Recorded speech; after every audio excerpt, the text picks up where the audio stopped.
Welcome back everybody. Today is another special video.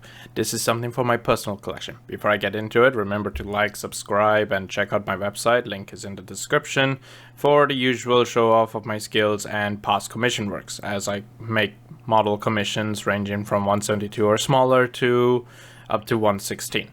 Now, this is a diorama made by my father way back when in the 1970s. Or at least he believes it's the 70s, but we're not going to get into that. It is made out of 3 Tamiya sets, a Panzer IV F1, Sonderkraftfahrzeug 223, and a simple Radioman set. Now, this was left in Italy with my aunt, and it's fallen into a slight state of disrepair, so each of the models had bits and pieces fall off of it, some chip paint here and there, and sadly the original clay base could not be taken, so that was just left to scrap. So I had to make a completely new base from scratch. I hope you enjoyed the video.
Yeah, I can't really get the camera at a nice angle to record this. I'm just gonna have to glue them in something like this.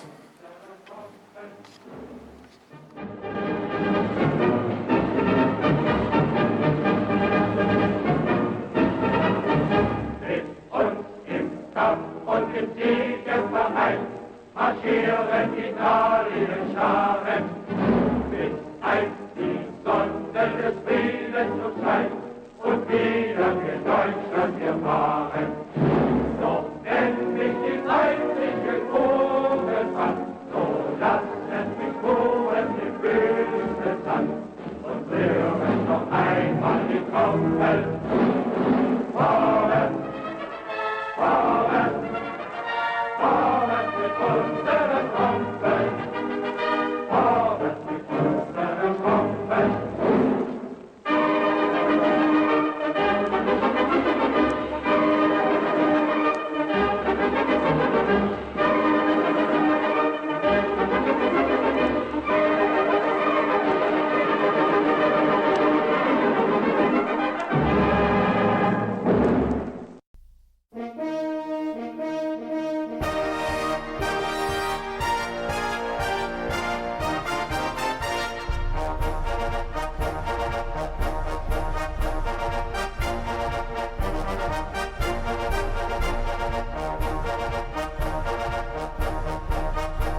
And here I'm just covering everything in Vallejo matte varnish. As you can see, the decal decides to go on a little trip.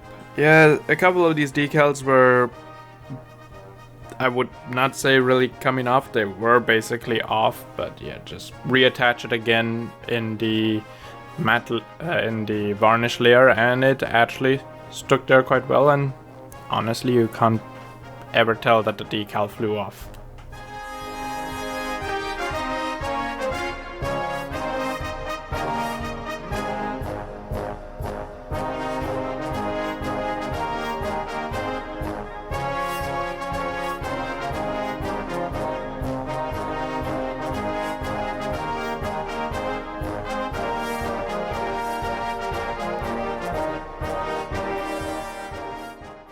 So after everything was covered in AK's matte varnish, I know I said Vallejo, that was by accident, I guess it had a reaction with the original paint for the fabrics because it kind of looked glossy, so I just covered everything in AK's ultra matte varnish because that really makes it look like fabric.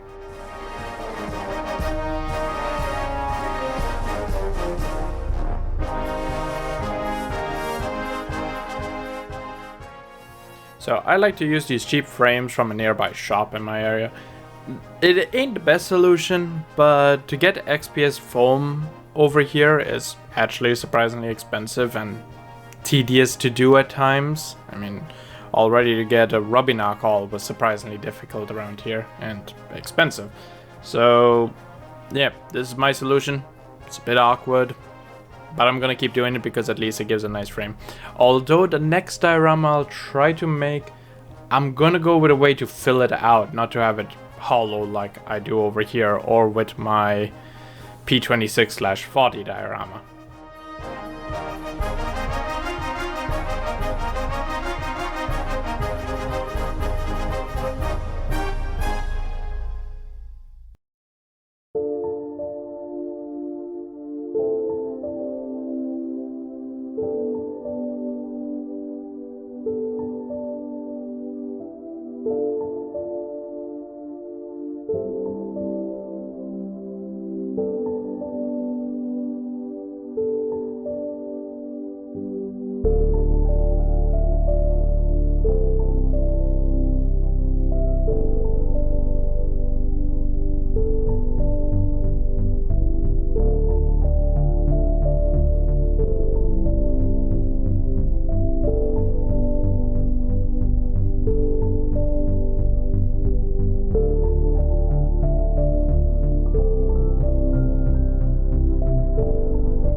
Well,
So yeah, to make the track marks and the tire marks, I had to cut out a bit of material. I had planned this from the start, but in hindsight it was not the best, especially with certain factors, and I probably should have made them also a lot wider, so when I wind up sculpting around the tracks and tires that I had a lot more space to work with than the little amount that I had cut through. But what to do, hindsight is 2020.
Here I decided to use Milliput Blue, or rather turquoise, instead of epoxy sculpt, thinking it would have given me better results, and honestly it was pretty much the same. Yeah.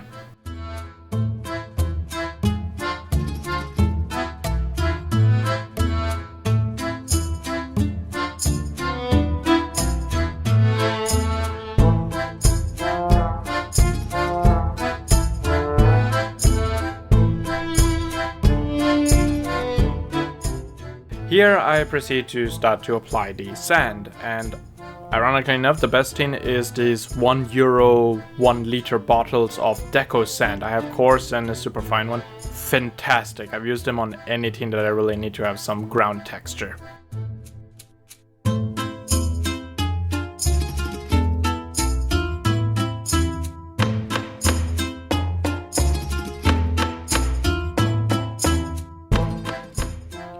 And here, as you can see, there are a few gaps on the edges. This was expected. I decided to think Milliput Black would be good as a form of filler. It was good at filling, but it was a real pain in the ass to sand it off, basically. So I need to find another better filler material to use for the next diorama when I need to fill out gaps.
So I had decided to drill out some holes along the base, typically around for the tires, tracks, and the feet of the armored car commander, I think it was supposed to be.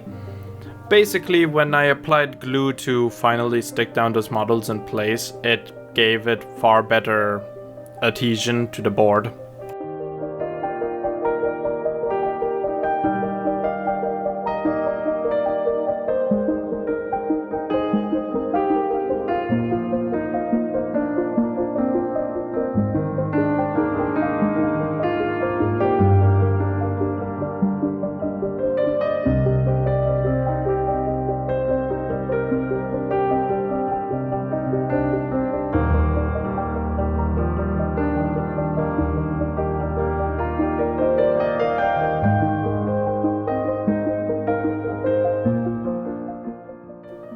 And here they go into their final resting place, if you will.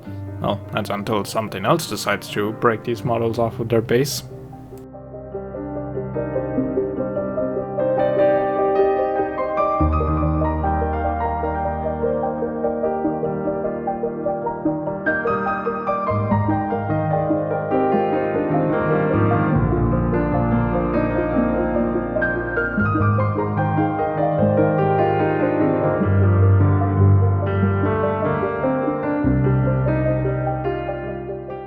So I decided to invest in some Muso Black, mainly because Black 3.0/4.0 is really expensive over here.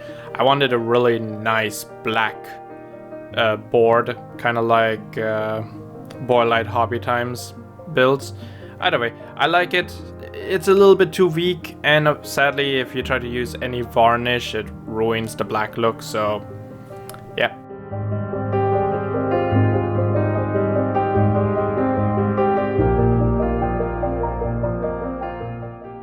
I want to keep putting titles on my dioramas like I did with the P26/40 Italian tank that I did. But this time I want it a bit better. I don't really like how I paint my titles. So I decided to print it out and try this as I do with when the model/diorama is complete. I think the results work quite well, but probably next time I'm going to try to do whatchamacallit, where I use masking tape and cut out those as a stencil. Hopefully that would look better, but I'll first try to experiment with that.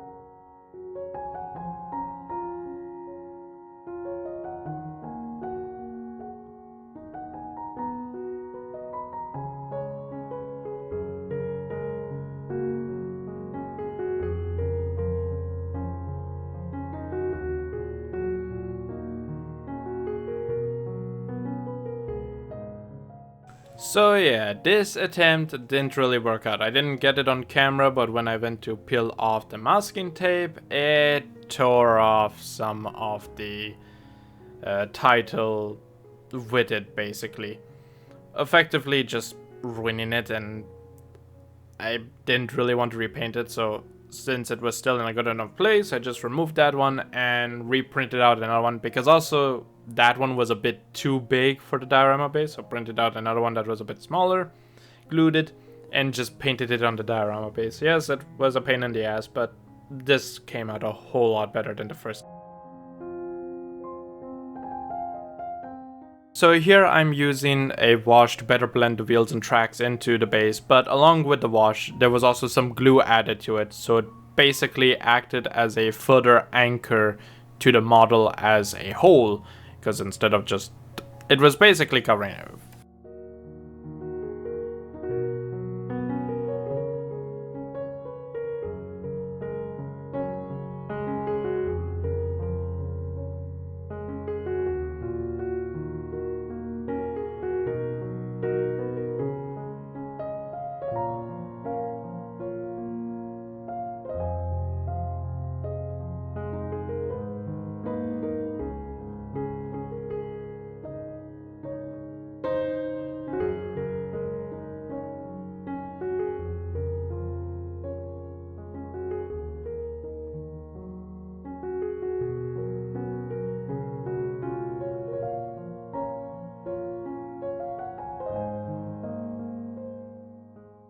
So we've come to the beauty shots. This was quite easy to restore. I mean, at one point I broke the right tracks of the Panzer IV by accident. You don't really see it, so I can remain that hidden. And yes, I know I misspelled build. Please don't tell me, it's glued on the tin. I will forever live with that guilt, but what to do. Remember to like, subscribe, go to my website. Shows everything that I have done before. The ones that are allowed on there, of course, and so on. And of course, also, if you're interested in supporting me, I have a Patreon. It's not necessary, but if you'd like to throw a few shekels my way, I'm not going to turn away from those. So yeah, enjoy the pictures, and till next time.